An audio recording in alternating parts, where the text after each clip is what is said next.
What's up, everybody? Today we're going to be talking about the easy peasy zero clearance Dewalt miter saw fence that's not so zero clearance. Let's check this out. So confusing. All right, here we got the Custom Fabricating Solutions easy speedy zero clearance fence. So let's go into, as far as the detail, what comes with the kit is these metal plates, 2 of those for your saw. You got to pick what saw you got. And I know they make all these ones for Dewalt and Makita, a bunch of, I think Milwaukee as well. But the kit comes with the 2 plates, the 4 screws, the 4 nuts on the back, and this Allen key. Everything is already working off pre-drilled holes on your saw's fence already. So you're not drilling any holes, anything like that.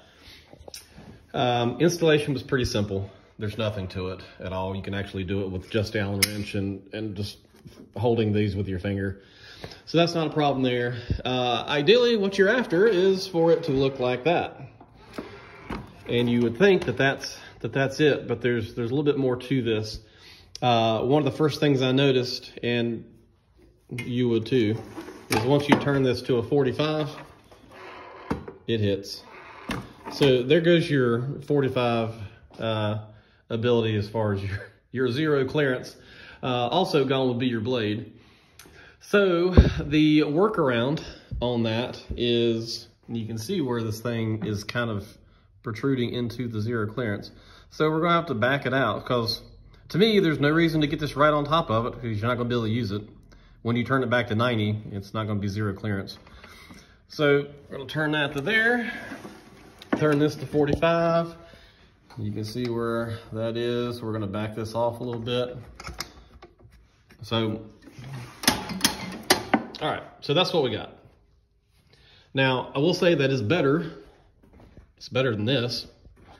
And I'll tell you the reason I went ahead and ordered this to begin with was I do a lot of trim, a lot of the smaller moldings when I'm doing returns get down in here and they get spit out the backside, or the saw comes down, teeth grab it, break it. So a lot of the more fragile pieces just get gone. Now this should solve that, even though, you know, I have a bigger margin here than I want. I think this will still keep the pieces from getting back in the back. Hopefully, that's what's gonna happen. What else about this thing? One of the things they showed in the video I watched is, if this thing is dialed in, you can hook it and measure. And I get that, but I mean, how many people just cut 90 degree? Like I don't. I'm cutting 90, 22.5, 45s. I'm cutting a lot more than just 90 degrees. So I don't quite get how this thing is supposed to work.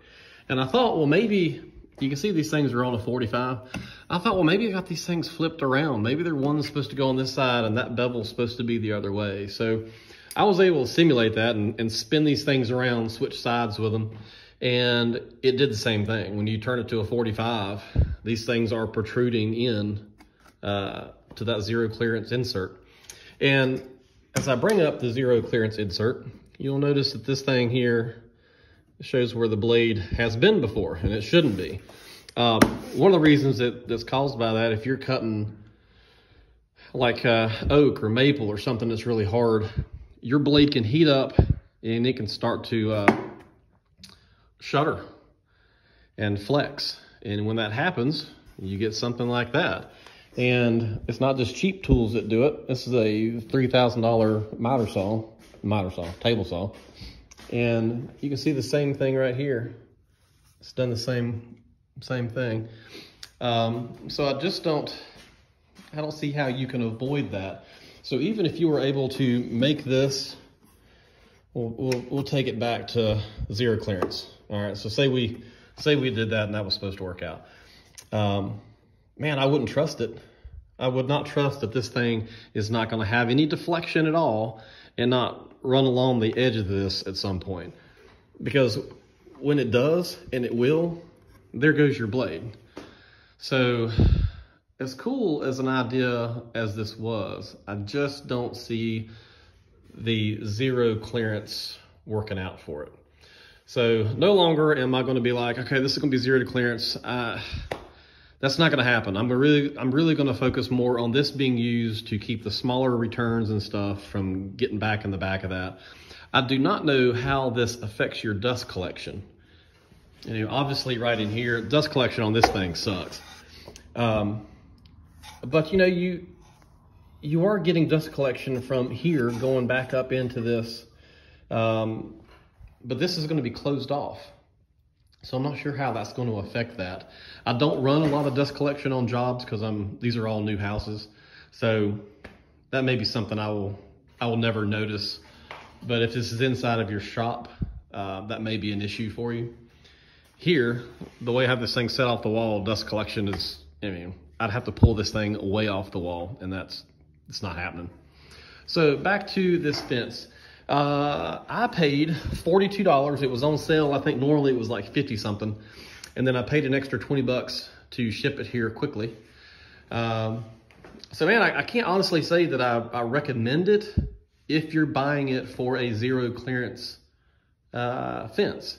If you're wanting just another fence, for me, I'm gonna be doing crown mold on here. So, you know, I can make marks and stuff where the crown's supposed to be.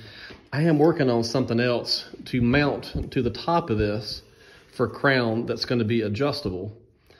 You know, so that's going to be nice to have this surface to work with. But that's pretty much it. Guys, if you have any comments, questions, anything like that, put them down in the comments and I will try to answer everything promptly. And I appreciate you guys listening. Give me a like and subscribe.